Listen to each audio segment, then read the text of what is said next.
Hey, Craig. It's on you, it's all on me. Can't you see?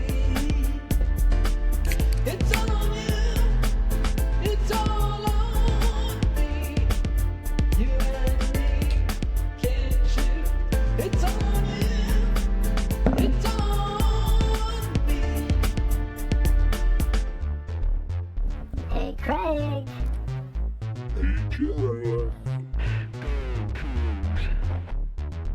Right or wrong, we don't care. Win or lose, we don't care. We don't care. We don't care. We don't care. Craig. Hey, Jeff. I hope our fans are ready for Mariners talk. Go M's, baby. Jeff just watched me cry on camera. I did. I actually, you don't know it, but I recorded it. I didn't use Riverside to record it, but I used my phone. There won't be any audio though. All the oh my god, that kind of stuff. But yeah. It was sweet, man. It was beautiful. Apparently, Cal just I had the volume turned down, but I'm getting texts. Apparently, he said, "Let's go win the whole fucking thing again on TV again." I love that. Hey, love it. That boy. guy's he's unbelievable. So it's sort of a running joke in the podcast versus everyone's Slack about how much I kind of don't generally care about the Mariners. I may have told the story on the podcast somewhere along the line, but basically I traded in the Mariners for the Sounders somewhere along the way because the Sounders just pissed me off, or the Mariners just pissed me off one too many times. But I'm going to bandwagon this shit. Let's go all the way. World Series. I've been a fan since day one, which is true, but you know, because I'm old, you see. October baseball. Yeah. I'm holding up my shirt. I don't know. You probably couldn't hear me. I said October baseball. Yeah, the people who are. My shirt. So if you are not watching this on YouTube, we need like the alt text, right? Craig is smiling and holding up his October baseball shirt that he is wearing, along with his future Back to the Future hat that he's wearing. Is that what they called it? I don't even remember what they called it back then. I'm pretty sure. Yeah, that's I what remember they called it. Yeah, and Griffey had the sleeveless shirts. Griffey did like all the design. By the way, speaking of Griffey, no longer the Mariners single season home run record holder. That belongs to Cal now. And Cal is I don't know, just running away with it. There's a little bit of runs. justice. Holy shit. The people that were there tonight, what a treat. I mean, I was there last night, and that was a treat just to see, incredible ending, clinch the playoffs, only 6th time ever. But to see not just, they're going to expect to see a division title, and then Cal's like, let me hit 2 home runs for you, the 1st and the 8th inning. And so you get to see someone hit 60 home runs, which has only happened to Bonds, McGuire, Sosa, Ruth, Maris, and Judge. That's it, right? That's all that's ever hit. And now Cal. That's the only people that have ever hit 60 home runs. And a fucking catcher for the Mariners in Safeco Field did it. I know. Like a switch-hitting catcher for the Mariners. Like, I can't even get over the just the deliciousness of a big butted catcher hitting all those homers at that ballpark when Griffey did it. Now Griffey was like my favorite player when I was growing up, but I mean he did that at the Kingdome, right? The launching pad known as the Kingdome, and he basically ran away from that ballpark after they built it because he didn't think he could hit enough homers there. So it was pretty cool. Big switch hitting catcher and having to hit. And it's harder to hit from the right side in that place, too. And he hits a ton from the right side. Yeah. So, it's a very cool story. It's a very cool story. Atticus, my youngest Atticus, has a baseball signed by Cal that he got when Cal, I think, was a rookie. And he was like catching a bullpen session before the game. And he was just signing baseballs that kids were tossing over the fence in the bullpen. Atticus got one. So now Atticus got one. I'm like you hold on to that. It's a Hall of Famer baseball right there. For sure. Yeah, it's very cool. He's having the greatest catcher season of all time. And one of the greatest seasons of all time. Yeah, one of the greatest power hitting seasons of all time for sure. And his team is on one of the greatest stretches of all time. Like 16 of 17. Yep. I can't. This is insane that they clinched with 4 games left. Yeah. Like they clinched the division with 4 games left, and I think Houston's losing, so it's not even a tiebreaker thing. Like they're going to be 5 clear. No, they got 5 clear with 4 to go. By the way, I love that the A's and Astros started late, so it was the Mariners win to win the division. So the Astros had to get their hearts broken while the game was still going. And also for the people in the stands, not as much fun to celebrate. You see that they lost, so the Mariners are division champs, but it's kind of gravy now. No, it was the win got it there. They went and took it. Yeah, and Dude, that was the first homer that Cal hit was like, oh my God. I can't even. I was trying to remember. So Preston brought up Mo Vaughn hitting one up there in that upper deck in right center years ago, and I do remember that. I'm like, I don't remember anybody else going up there that far to right center. Yeah. Like during a game. I mean, I've seen it during batting practice or home run derby or whatever, but during a game, man, that was a bomb. I saw online it said projected distance of 430 something. I'm like, man, that can't be right. That cannot be right. That thing was hit to another planet, man. So anyway, we needed that, right? We needed that after Saturday. The vibes were amazing last night when they clinched the playoffs, and I can only imagine. Like I told him, man, I had my 7-year-old with me, so we went straight home. But I told him, man, if I had come by myself, I probably would have taken the bus from Tacoma, and I would have been looking up what the hell the last bus back to Tacoma was. When's the last one? Yeah, and then I would have just been partying.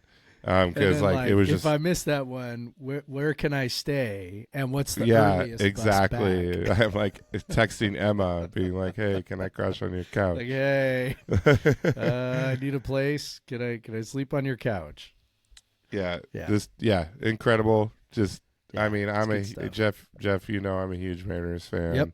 In the podcast Slack, the premium podcast Slack, which is one of the most fun communities you could even ever be involved in. We have a very active one, probably honestly potentially the most active channel is the Go M's channel, which is all things baseball. True. It's the only one that Jeff allows to not be named like all the other ones because I named it. I'm a little I have thoughts about things and how they should be organized. But that one's just called Go M's, and that has been a super fun ride in that chat in the last 3 weeks. Honestly, all year we've been having fun in there watching Cal and seeing a potential playoff team. We kind of felt it, early on. I felt like this is a playoff team, but not a team clinching the division with 4 games left and not. Yeah. And I was hoping Cal would get to like 50 home runs, and he's at 60, and he's got 4 games left to break Judge's AL record, which would, I assume ESPN will be cutting in on every one of his at bats like they did with Judge back in the day. Yeah, I'm sure ESPN will be falling all over themselves to make space for that. But in their last hurrah of having rights to baseball games. But yeah, so sorry everyone. This is podcast for everyone. We don't care, and I don't care. That's right. That's you heard the intro song, happened. Right, y'all? Like we don't care. That's kind of the idea. I still am like the tears are drying on my fucking face.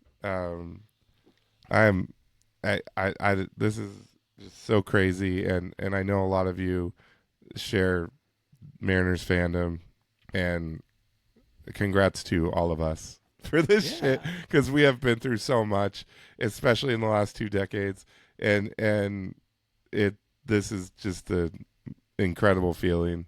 And last night to see one of the guys they traded for come up with a big hit, and then tonight to see homegrown, guys they drafted, Cal Raleigh, Julio Rodriguez, show out.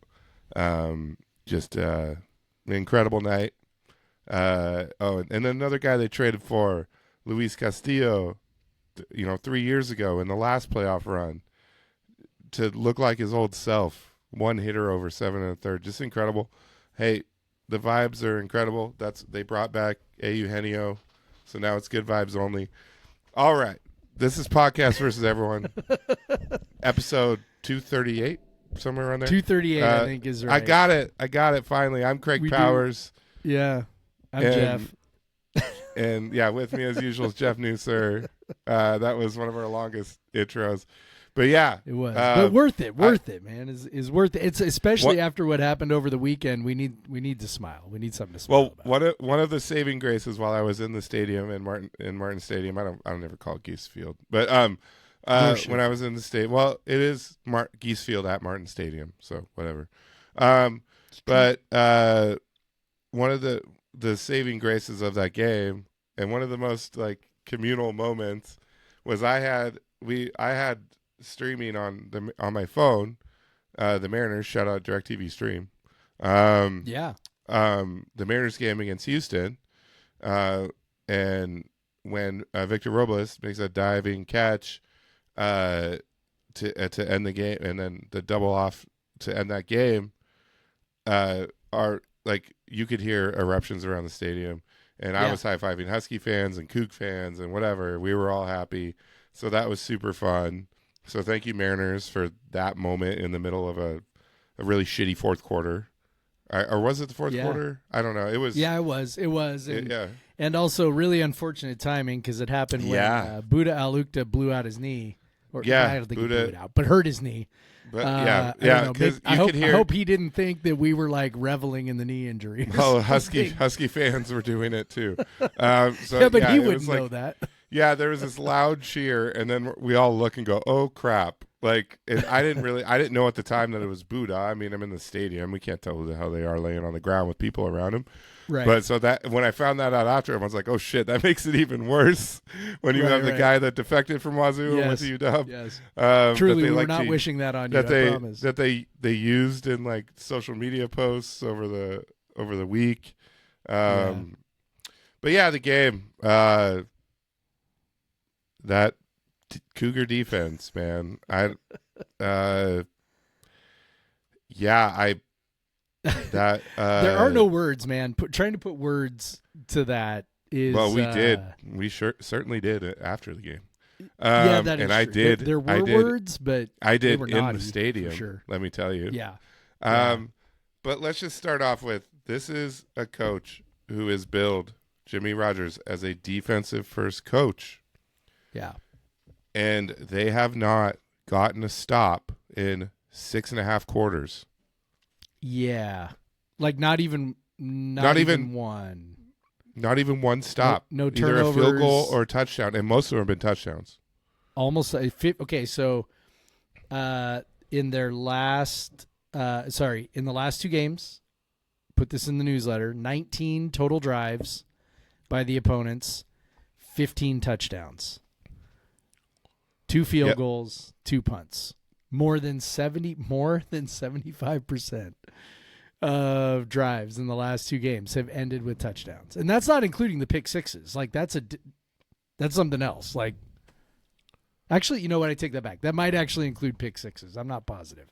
But anyway, regardless, the other team has touched the ball 19 times, 15 times they've gotten TDs. I don't know, man. It's like you said, you hire a defensive coach, you expect the team to be defense forward. I mean, especially through 2 games. Yeah, and one of the things I wrote about in the newsletter was you're bringing all these guys with you from South Dakota State. Like that, in theory, the idea there that should raise the floor. And man, just there are so many times where they just kind of don't look like they know what they're doing. And that's the part that is kind of scary. There were definitely plays in that game on Saturday where it wasn't like North Texas. There were plays there where it was just, Boston and Coleman and Williams are really, really, really good. Like the first touchdown, getting schemed up type thing. I mean, first touchdown, Boston, the first touchdown Boston caught, the coverage is right there, and it just, pinpoint throw on the sideline to a tall receiver, catches it with his hands extended from his body, like really, really nice throw and catch. Like not a whole lot you can do there. I will say though, there are plenty of other times where, you just end up scratching your head. Like the very first drive. Okay, so this was one of the big frustration points was they'd get a negative play or a very short gain on the first play of the drive. So this happened 4 times, first 4 drives. First play of the drive, negative play or short. I think the longest gain they got on the first play of any of their first 4 drives was like 3 yards or something. It was like a 3-yard run. And then the other 3 plays I think were negative plays. Of course, the sack on the very first play of the game. I'm going bonkers, in my living room. I'm sure the stadium was going nuts. Like, hell yeah, we're amped. Yeah. We're ready for this.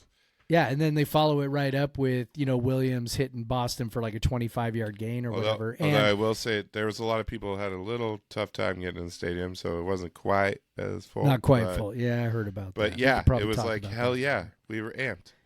Yeah, but Williams hits Boston on the very next play for 25 yards.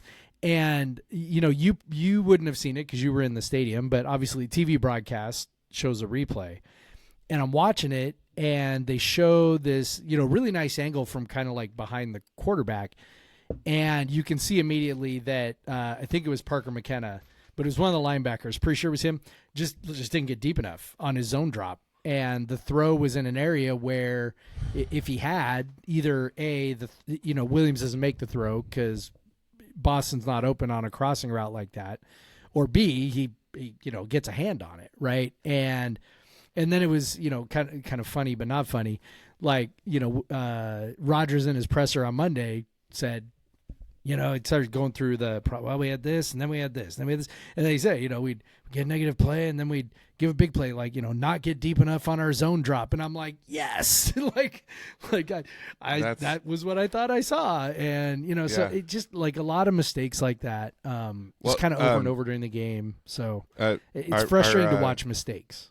Yeah, exactly. Our friend Nate Dahl of Coug Center was up in the press box, and he came down, sat with me for a few drives, and first thing he says is at halftime, and he says UW has -8 yards on first down and 122 yards on second down. Yeah. And that's just how that, and I was like, yeah, that checks. Because it was literally, they could not string together 2 good plays the whole fucking game. Like, UW wasn't even facing, I mean, if they were facing third downs, they weren't hard. Like, it wasn't, there wasn't, they just never felt pressure whatsoever. No. Even in this game, the offense put up a fight for a long time. Zevi got his first start. He had a couple picks. That is what to be expected with him. We know it's going to happen. But he also showed some things that Potter hasn't shown in terms of mobility and probably in terms of a grasp of the offense a little bit. Playing probably the best defense they've played all year. Although I don't know on UW. San Diego State honestly might be. I don't know after what they did to Cal. But he's playing a defense with really good athletes, and they were punch for punch going after UW got up 14-0 right away. WSU went punch for punch with them all the way into the fourth quarter, and it was 31-24. And everyone is like, just get one fucking stop. Like, I kept yelling that after every time we scored a touchdown. Just get one fucking stop. And it never happened. It never happened. Like, they were right there in the fourth quarter. If they stop UW, we get the ball back 31-24. Now there's pressure on UW's defense. Now there's pressure on UW. But UW never felt pressure because they could just score so easily over and over again. And if they did feel like they were in a bind, they had athletes that we couldn't contend with. But it's also it's twofold, and you talked about this just now about where they're supposed to be and they're not there. One, yes, he brought over these athletes. And you could be like, we have a lot of FCS athletes on the defense. but you would think they at least would know where to be because they played with him, and like, so it's a twofold problem, and that's how you end up giving up 59 2 weeks in a row, or I guess 52 on the defense or whatever. But it's just a complete mess on defense right now after they were just nails for the first 2 games. It's crazy. Like, and when they were put into horrible positions over and over against Idaho, which admittedly it's Idaho, but still they never, they held the line, gave them a shot to win at the end. They just, Colorado or San Diego State, they gave up one big play and that was it. And then you come to the last 2 games have been absolutely shredded, one by an efficient, well-run machine in North Texas's air raid, and then this by just a team that was wanting to beat us for sure, like wanting to make a statement, and 2 just had the athletes on offense to just make that statement. And it sucks because it sucks losing the Huskies, and they're obviously they're less of the barometer of where we're supposed to be as they used to be, right? Just because they relegated us essentially. And we know that there's never going to be a point again where we're going to even have a whisper of having athletes close to them. Because that was maybe 1997 was the last time that was the case. I don't know. And so we've just always relied on, having experienced guys who know systems and know everything. But at some point, the athleticism differential becomes too big. And if you don't have experienced guys who are sound in their system, quarters like that fourth quarter happen. And that's how you end up, whatever you want to say, that they piled on at the end, made it look worse, but they can do that. They're allowed to do that, and WSU's has to stop them. It's okay. Like, I mostly don't really care. During all of that, I was just like thinking, this is really stupid. Like you got these 3 guys who are essentially carrying your offense, and they have talent in other places, but it's like, man, you're asking for it. But anyway, you get nobody Ohio got hurt. State next, and it's fine, I guess. And your whole Big Ten schedule coming, and you're going to be like, let's pour it on WSU. But I don't have any problem. One of the things that, I was going to say one of the things that go ahead. I noticed from the first 2 games to the last 2 games, the real difference between the first 2 teams and the last 2 teams is both North Texas and Washington have quarterbacks who can legitimately throw. That was not the case for Idaho. That was not the case for San Diego State. Nope. So I think that's one potential explanation, is that we've faced 2 teams that can really, really throw the ball. That could make. Williams made some throws. Oh my gosh. He made some throws and did some stuff where I'm like that. That was some Jaden Daniels shit. Like he looks like a legit NFL prospect. Now maybe he just looked that way because he played us, but there were some throws that he made where he really only missed one throw that he should have made, and that was he overthrew Boston on a double move, should have had a touchdown, which they ended up getting a touchdown anyway, but whatever. But there were some legit throws into tight spaces and things like that were like, what are you going to do? The other thing that, I think is plausible too, is I think it's plausible that, the defense, I hesitate to use the phrase like figured out, but when you have really good results, maybe the first 2 weeks and then really bad results for 2 weeks after that, it kind of begs the question, like, okay, are we doing things where maybe a little too easy to scheme against, maybe a little too basic, a little too simple, things that, got on film in the first 2 weeks that, people have just figured out how to pick apart. And, I think I think it's probably some of column A, some of column B. Like, I think that, having a really good passer, I think, is exposing some of our flaws. And then, when I see things like the way that North Texas, shredded us in the red zone, and I see the way that, Washington They did the same thing with Coleman's touchdown where he was, lined up kind of in an H-back spot, and then they did, kind of a little inside handoff with him, and he walks into the end zone. Humphrey, our cornerback Humphrey, kind of really getting torched kind of twice on double moves. That's the kind of stuff you see, in film that you put into place and take advantage of. So, I think probably it's, like I said, some of the passing, and I do think probably some of it is, there's tendencies, scheme things that have now been picked up on that are being exploited. Now, are they being exploited because our coaching staff doesn't know what they're doing? Are they exploited because the defense is so talent poor that whatever masking they were doing the first 2 weeks is now not working? I don't know. I mean, I don't crunch film. I don't pretend to, but my gut reaction would be that we're kind of getting out coached at the moment, especially when it's, when you see other things that come down to coaching. We mentioned, a linebacker not getting deep enough on his drop. The color guy, again, you were not watching on TV, but the color guy pointed out at least 4 different times where Washington broke off big runs after the end just didn't set the edge. And they're showing a replay, and it's not like he got, blown up or, blown into the backfield and unable to set the edge, or just dominated on a, crackdown block or something and gets pushed inside. It was just like, nope, he just ran to the wrong spot and Washington ran around him. And just stuff like that makes you lose faith in what the coaching staff is doing.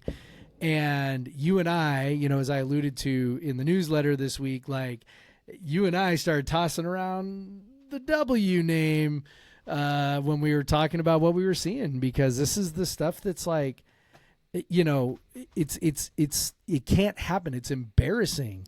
And when you're out there embarrassing yourself, it's kind of like, you want to talk yourself into everything being okay someday, but man, I did that for 4 years.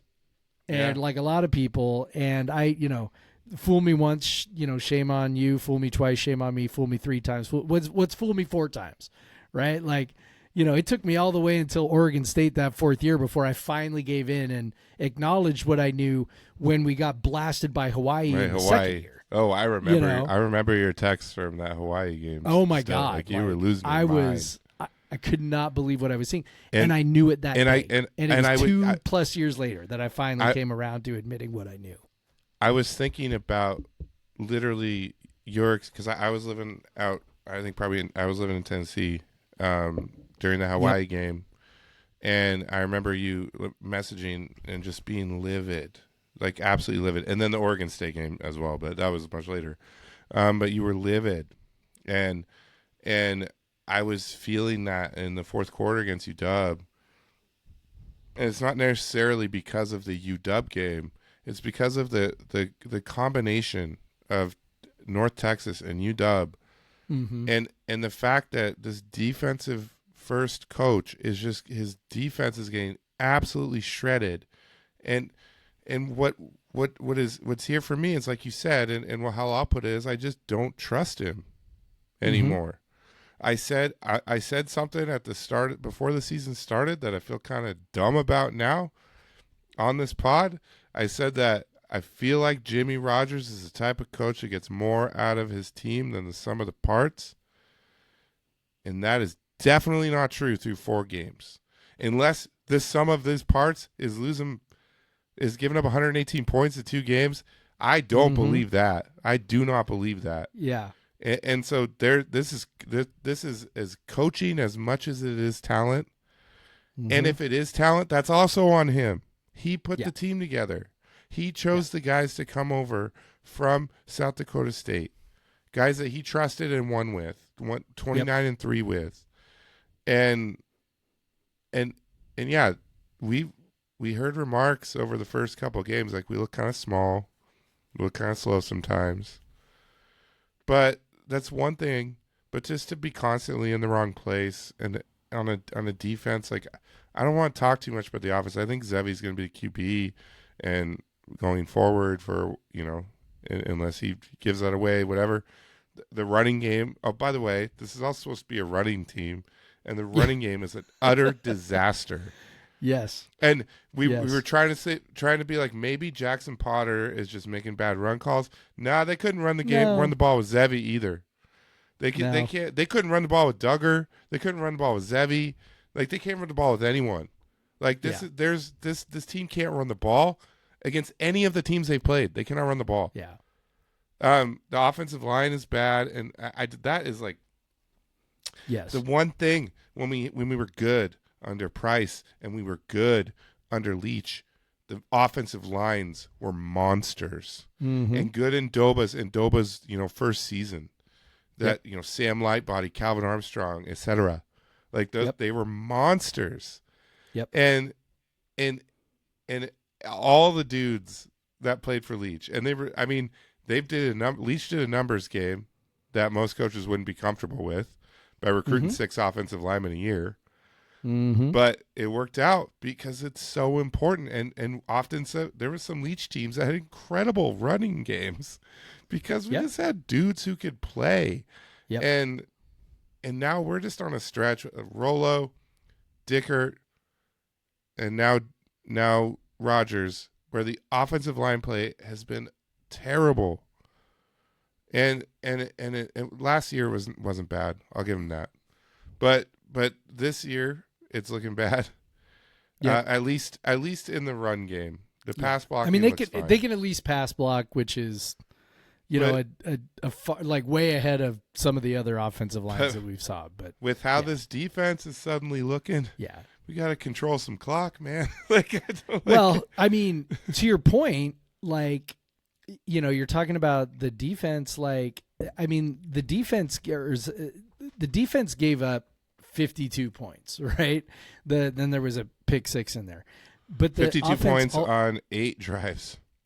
Yeah, and that's what I was going to point out was they scored. We're like of the same mind here, right? Like, they scored 52 points. The only reason they didn't score the 70 that Washington scored the week before against UC Davis is our offense actually, held the ball a little bit, and scored some points, right? Like, if our offense had been what it had been, at North Texas or even say San Diego State or whatever, like, I mean, Washington could have put up, 11 touchdowns?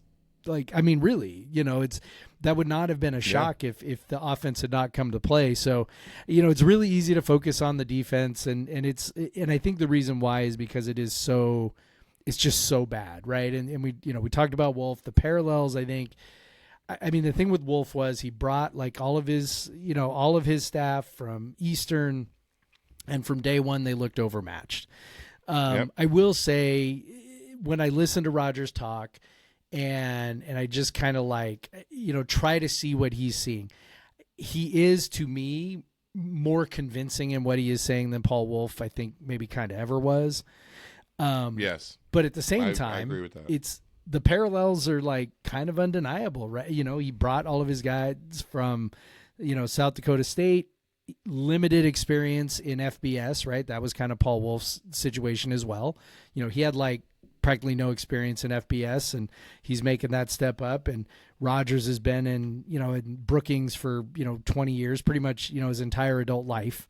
He's been in one city in South Dakota, except for like 1 year, right, as a grad assistant somewhere. So, you put all that together, and it's just like, it's hard not to get really scared and go, okay, these guys are just way out of their depth. And when we saw Leach come in after Wolf and the guys that he brought in to his coaching staff, experienced guys, FBS guys, it was probably the best staff WSU has ever had. Yeah, like, probably. that was just just an incredible assortment of guys who are still coaching all over the biggest programs in college football.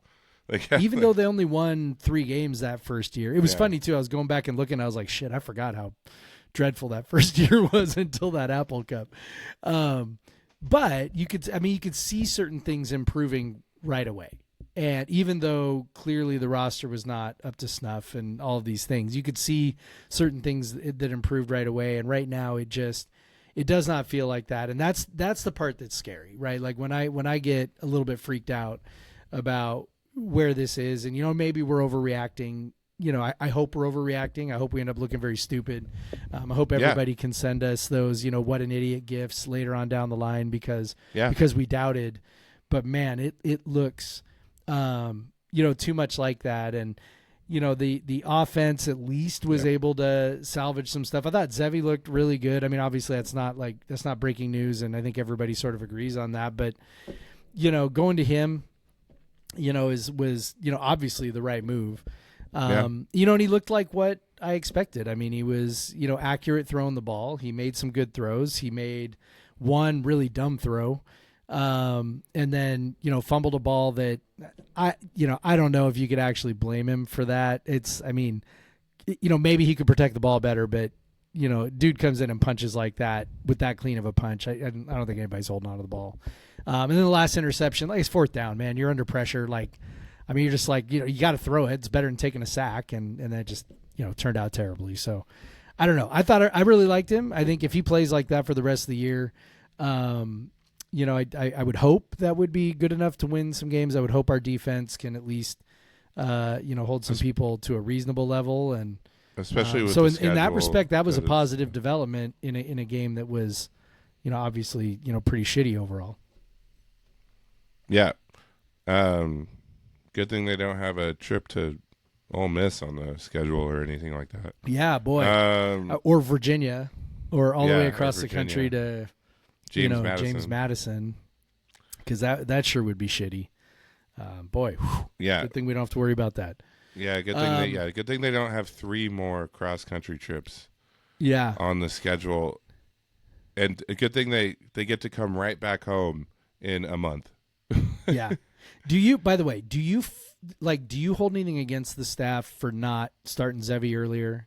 Because I don't, but I'm curious what you think. No. I understood what they wanted the guy who was taking care of the ball, and that's what they saw. And by all accounts, Zevi didn't have a great camp, and they didn't know Zevi, and Zevi didn't win the job last year, and Zevi also wasn't he wasn't dominant in FCS ball.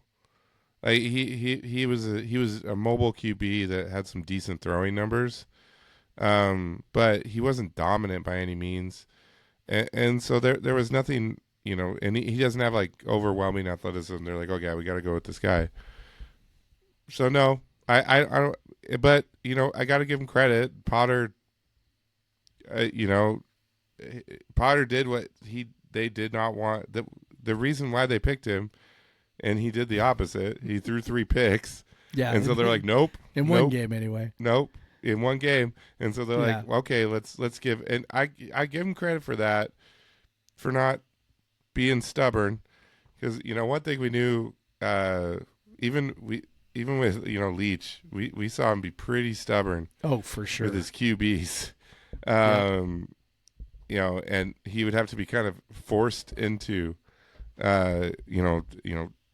changing QBs sometimes, but that obviously not the history with the QBs that Leach had, but still I'm glad, whatever. I don't think they beat North Texas with Zevi. Yeah, maybe it's not. I mean, that's kind of my point. Yeah, when I think about it. Maybe it's probably still it's probably 42-21 or something, because that North Texas was moving the ball. It probably looks a little bit like the Washington game. Yeah, in the end. but I think we still get blown out at North Texas. I mean, maybe it's not as an embarrassing of a score. Yeah. But I think Potter has things where you could see him, being a good QB, and he had one really bad half, and that was enough for them to make the decision. And obviously Zevi has proven he can play, and he'll continue to get that chance, and I'm fine with I'm happy that he'll be playing at Colorado State. Yeah, I just don't think the team is in any worse spot now for having not started him than they No. would have been had they started him, right? Like, I agree with you. I don't think they probably don't beat North Texas anyway.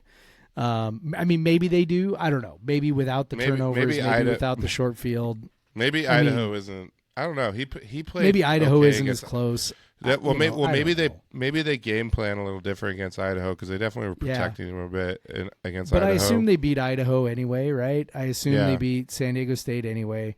North Texas, I mean, maybe somehow that flips around the other way because, we don't have, turnovers. But turnovers.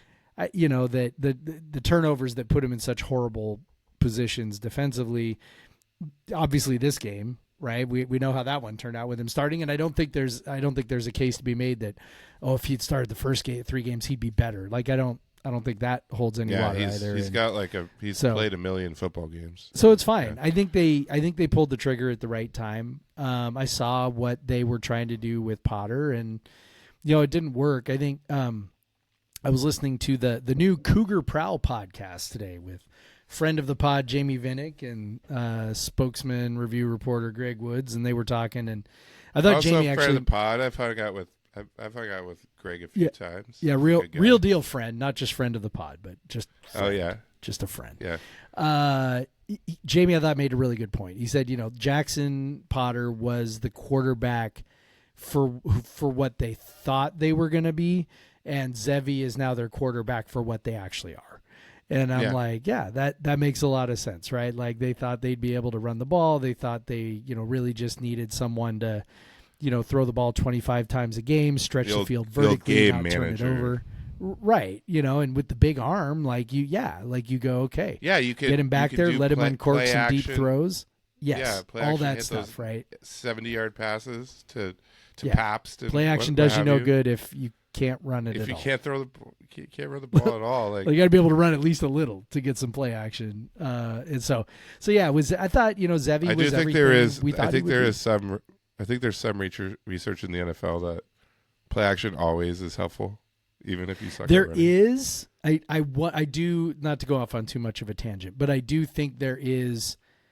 I think on that one there's a little bit of a difference between the NFL and because I think every NFL team has at least a credible running threat to some degree. Well, and there isn't nearly as much variance in talent in NFL. Exactly. As there's 32 college. Teams with the best athletes on the planet, so which is not the case at obviously Washington State. So I thought Zevi was as advertised. I'm excited to see what he does going forward. I think it's helpful. I think his ability to move, his ability to scramble, I think those things, ability to throw on the run, obviously that's a thing he's pretty good at. As long as his decision making stays okay and he doesn't make more than one really dumb decision per game, I think we'll probably be fine. One thing that I think will really help is Devin Ellison. My God, dude, have we missed a receiver like that? That guy can win a one-on-one battle at the line. He can win a one-on-one battle at the line, Craig. Yeah, I'm so excited. His slant touchdown was nice. Oh, dude. He was nice. Absolutely burned that guy. There was another one where he did kind of a little just kind of corner route and really just ran away from the nickelback who was trying to stay with him. And, Zevi made a great throw to the sideline. That was athleticism. Like, having a guy like that really changes. Even just one guy like that can really change the geometry of the defense, because now they gotta, they can't just man up on everybody and lock everybody down. And that was exciting. Yeah, it was really good to see a guy who was as advertised. Yeah, and I think that speaks a little bit also to how we think it wouldn't be all that different if Zevi started, because Zevi wouldn't have had Ellison either. Right. But exciting to have him back. But let's look forward a bit now to Colorado State, who also played UW earlier this year and fared a little bit better than Wazoo. I mean, I will say the motivations for UW were maybe a little bit different, and that maybe led to some of the score being a little different. But they lost 38-21. I think UW in that game wasn't quite as efficient at finishing their drives, but they did put up big numbers. Overall, so they played not exactly after that. They've played Northern Colorado, which is not typically a good Big Sky team. No. And then they played UTSA, which and they were home underdog to UTSA, by the way. Yeah, and they lost to UTSA. Now They a needed big two. thing, They needed 2 late touchdowns. They were behind by more than 2 touchdowns. Yep.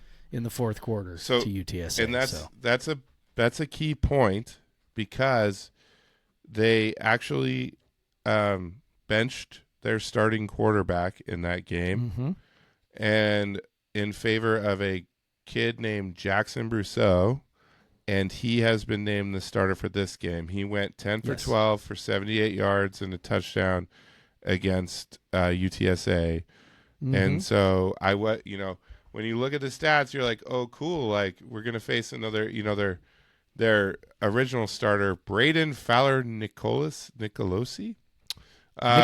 He was right in our wheelhouse of 53% completion percentage, and I was like, yes, this is. And then you dig a little deeper, you're like, no, this guy that went 10 for 12 is actually the starter.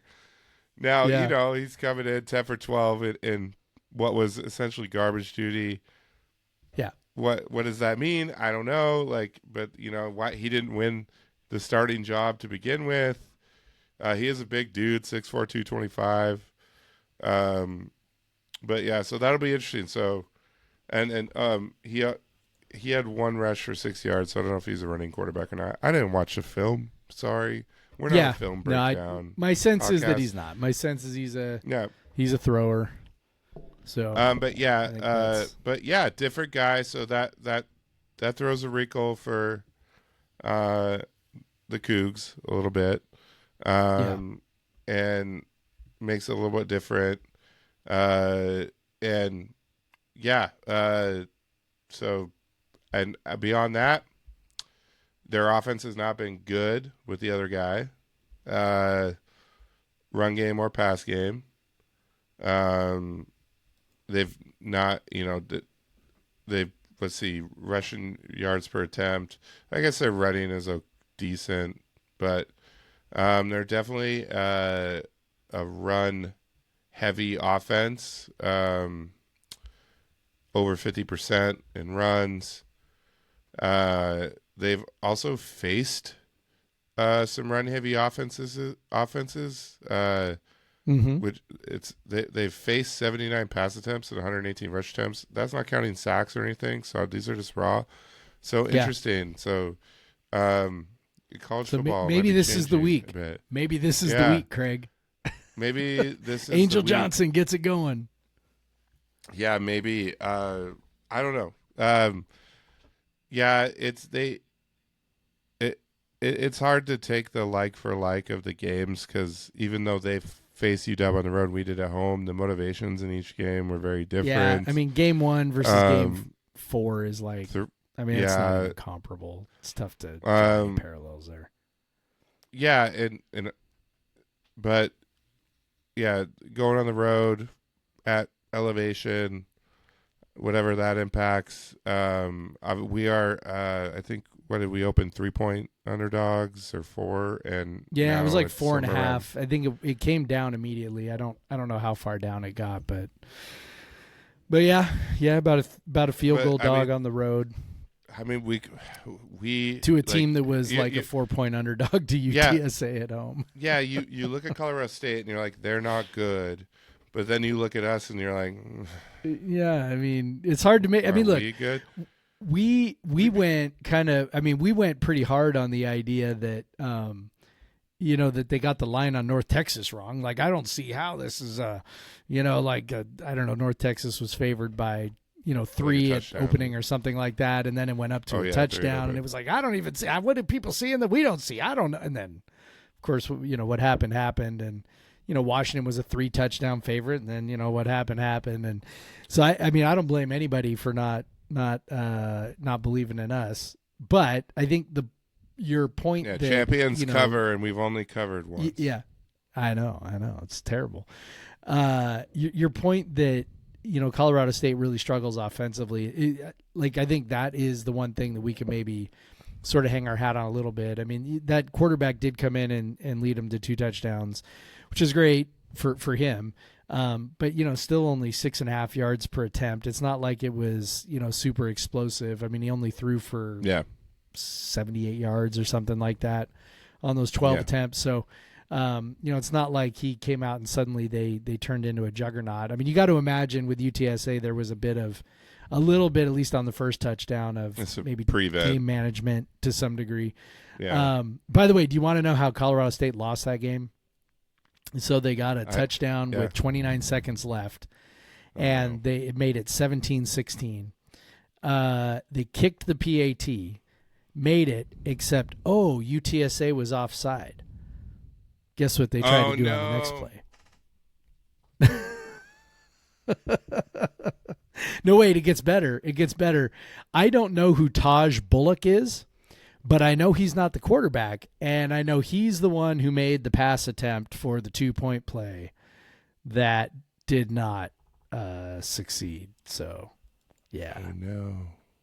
Yeah. So, a little bit of a rough one there, but I mean, it's funny. I mean, Norvell, their coach, I mean, he was known as kind of an offensive guy when he came over from Nevada, kind of air raid tree kind of guy. Taj Bullock is a quarterback, by the way. Is he a quarterback? Maybe. Okay, I could have this totally wrong. Maybe he fumbled the snap or something. I think he's like a Duggar situation where maybe that's is. He's like a He's only because that was his only pass attempt of the year.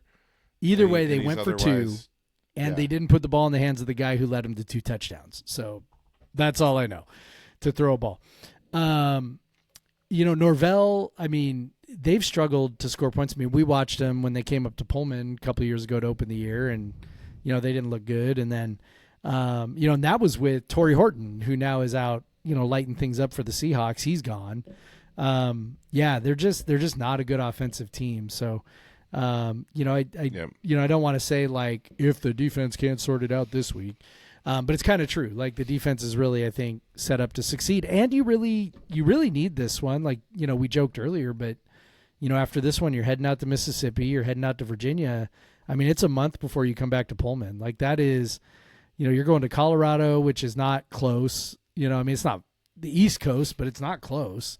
Then you're going to Mississippi and coming back, and then you're going all the way to the East Coast and coming back. So that is a pretty brutal gauntlet. If you can come out of that, with 3 wins and 4 losses, you've got a pretty favorable, run out to the end of the season for the last, 4 or 5 games. But you got to get there without being, 2-5. And if you get there at 2-5, then it's, you start having to squint real hard to find 4 more wins in the last 5. Yeah. So this is important. Colorado State, not good, but also we're not good. So Jeff, with that information, what is your score prediction? Cougs win 24-23 off the Schneid. That's what I'm calling. All right, I'm going for the idiot gif. I said I don't trust him, and so they have lost my trust. I'm going. I'm just gonna reverse 24-23 Colorado State. We cover. All right. So yeah, if the Cougs win, idiot gifts, send them my way. I'm just very bad vibes on the Coug football right now. All my good vibes are with the Mariners. Understandable.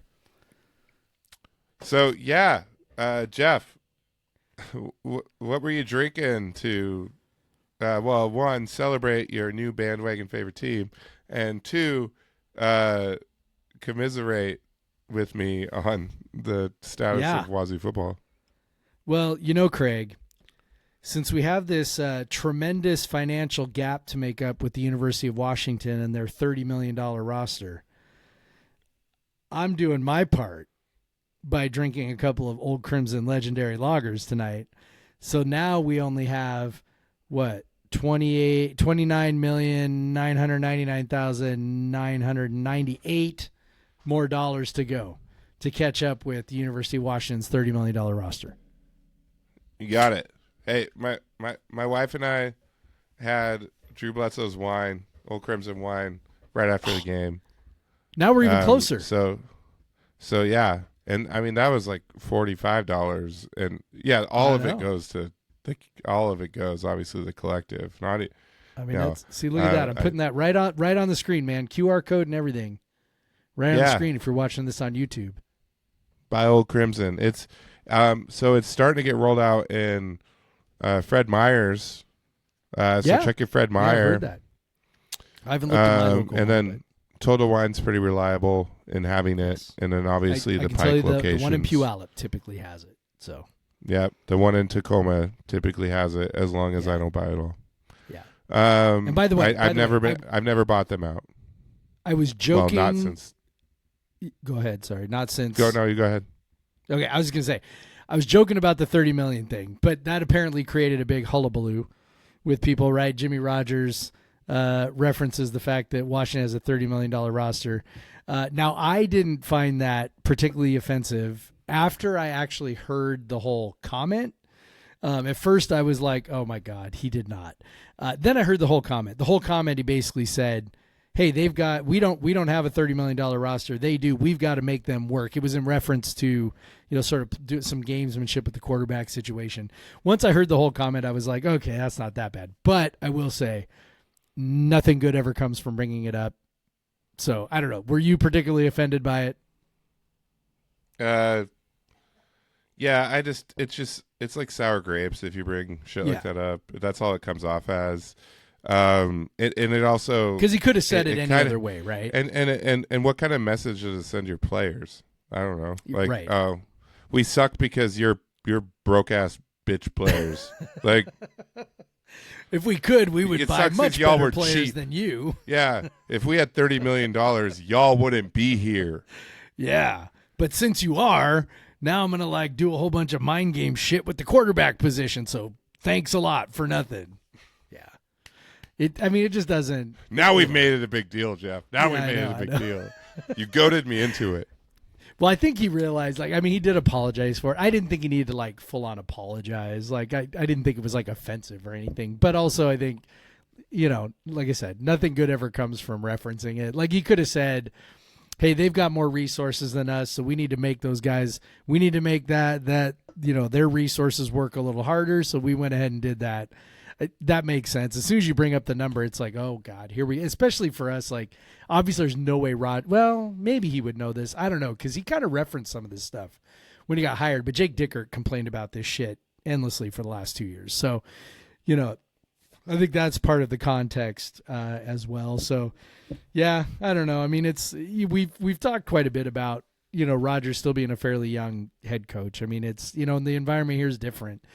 Not that it's some sort of crucible of media coverage, but at the same time, he's, the spotlight's a little bigger, and he's never had to answer questions about his team getting their ass kicked 2 weeks in a row. That's literally never happened to him. So he had lost 3 games ever prior to this past 2 weeks. So he's up to 5. Yep. So I saw what you were drinking. I'm very jealous right now. So I may have had this on the pod before. I don't know. But we have. I have. I know I have. For sure. It's a rotate because they make new versions of it throughout Fresh Hop. Right. So I'm having Fresh Hop Fiend by one of my favorites. Stoop. I wanted to have a Seattle beer because of the Mariners, not because of the Huskies, because of the Mariners. No. That's right. And this is probably the first one because the early Fresh Hop beers you see are one Centennial from Yakima, or Centennial's like the first one out, and then recently now Strata hops from the Willamette Valley are like the other early one, and so this is Strata from Coleman Farms. It's hard to read. It's like a stamp. Yeah, you could read it on the TV. Oh yeah, totally. I can read that. Absolutely. No problem. Strata Colson Farms fresh hop beer. But yeah, they just take the same base IPA and they switch the fresh hops on it, and it's always good. And they also do Delicious. it with a Pilsner as well. Highly recommend the Stoop Fresh Hop series. They do a great job, as do so many breweries in Washington State. With, So many. Single Hill and Bellbreaker, Yep. obviously crushing those, and Varietal and Holy Mountain and Cloudburst, and then Fremont. They always have a great series of fresh hops. Like, yeah we are. And if you go to lucky. the This Fresh is Hop like- Festival, you can have them all. exactly. Yeah, and you can record a podcast at Single Hill. Go to Single Hill. And it's a good time. Yeah. It's a very good time. All right, so beer. What about what's going on with the old soccer program? What I are think they they doing won. this week? They won. I think they won. A game. They scored. They 2 scored goals. 4 goals in the first half. 4 goals. Oh yeah, it's been a How about couple that? weeks. But yeah, they scored 2 goals the week before the Apple Cup. They've played 3 games since we tried to record last week, folks, and it didn't work. Yeah, I feel like maybe we should have mentioned that earlier in the podcast. We Oh, tried. yeah, we sorry. really tried.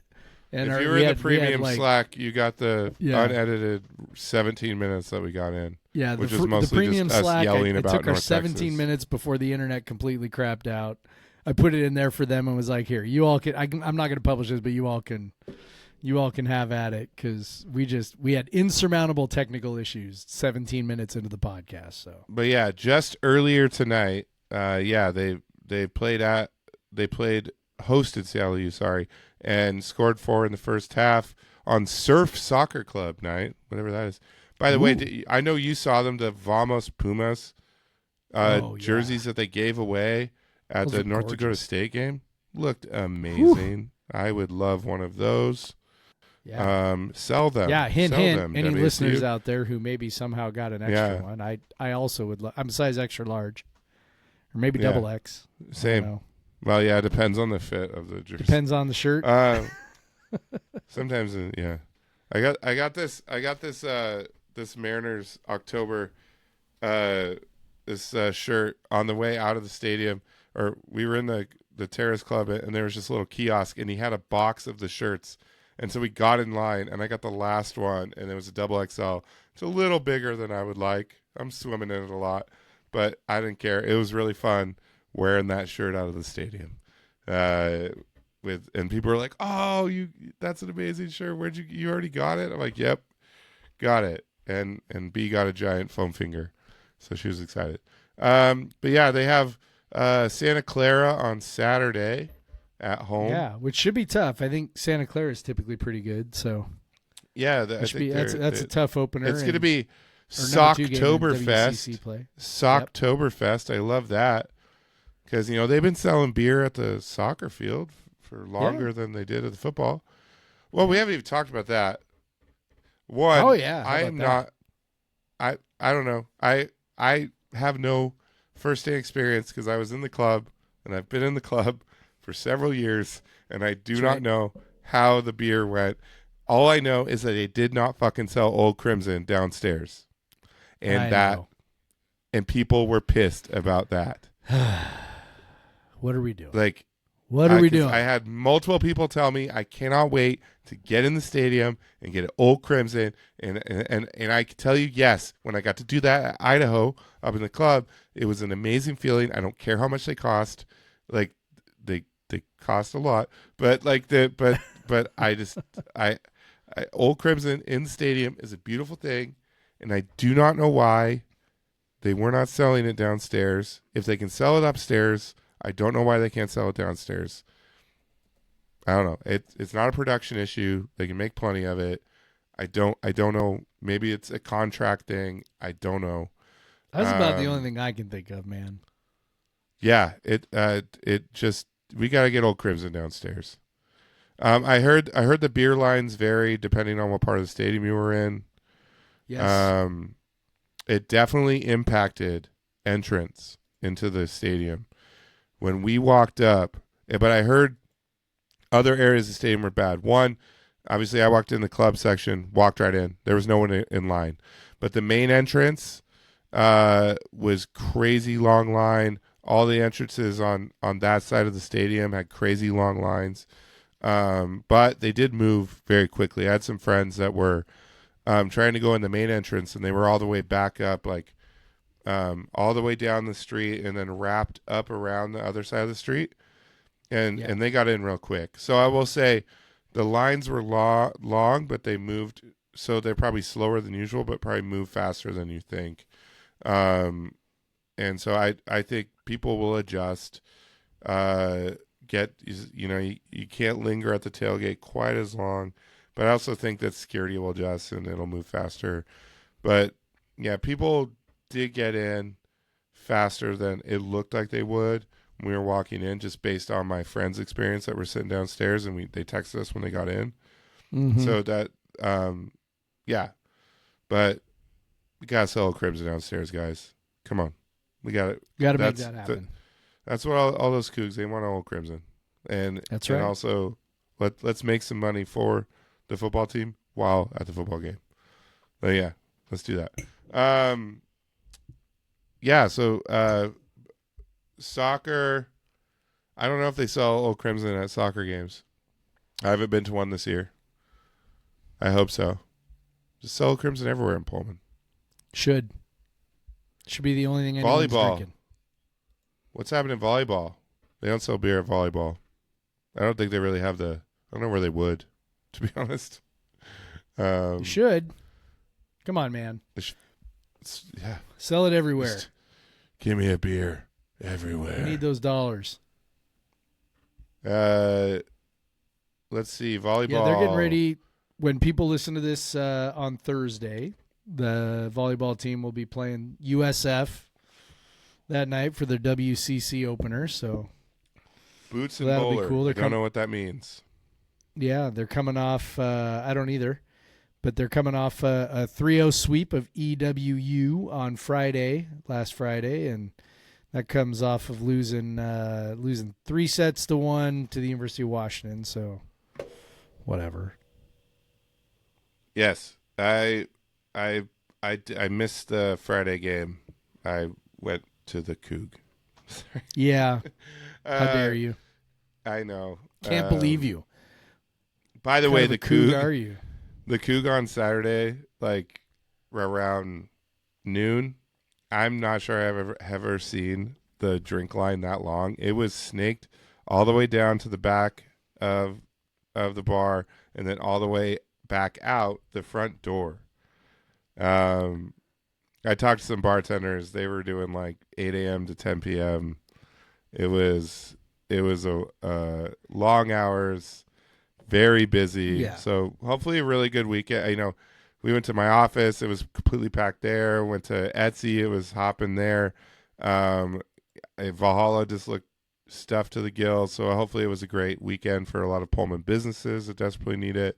Because I know the Coug was crazy busy. They probably had a huge weekend. I hope they all made tips. I hope they all made tons of tips. There is a 0% chance that I would have stood in that line. So, yeah, we got there early, and there was like no line, and then I waited in. It wasn't nearly as long in the second round, and then by the time of that, we were going to the tailgates. Yeah. Made sure to give Cougs our table and not Huskies. Smart. Yeah.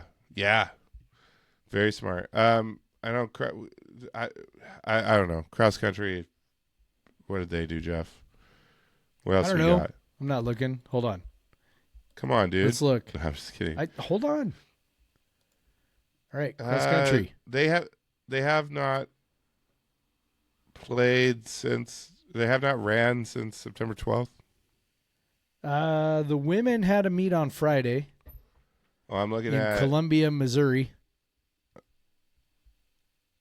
No, wait, that's they this have Friday. one. My bad. They have one on Sorry, Friday. they have one. I'll see. All right, and the men. Got to be able to read. So it looks like they have not run in a couple weeks. And the men have the same, obviously. Yep. They go together. So yeah, they haven't ran in a couple weeks. So yeah, I think we already talked about the other one. So apparently they don't compete that often. It looks like a every other week sort of thing. I am learning a lot about cross country schedules right now. They have 1, 2, 3, 4 meets, and then and then West the Coast WCC Conference Championships. Wow. You're just running a lot and not competing very often, because I'm guaranteeing they're running every day. Yeah. Man, that's a lot of pressure. What a deal. when you get to that meet.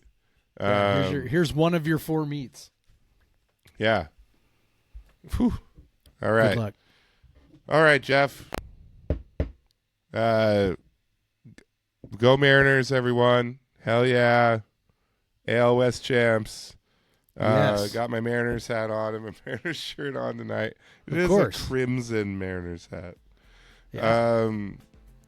But yeah, but obviously, go fucking Cougs. Yeah. Go fucking Cougs, Craig. Black Lives Matter. Black Lives Matter. Get vaccinated.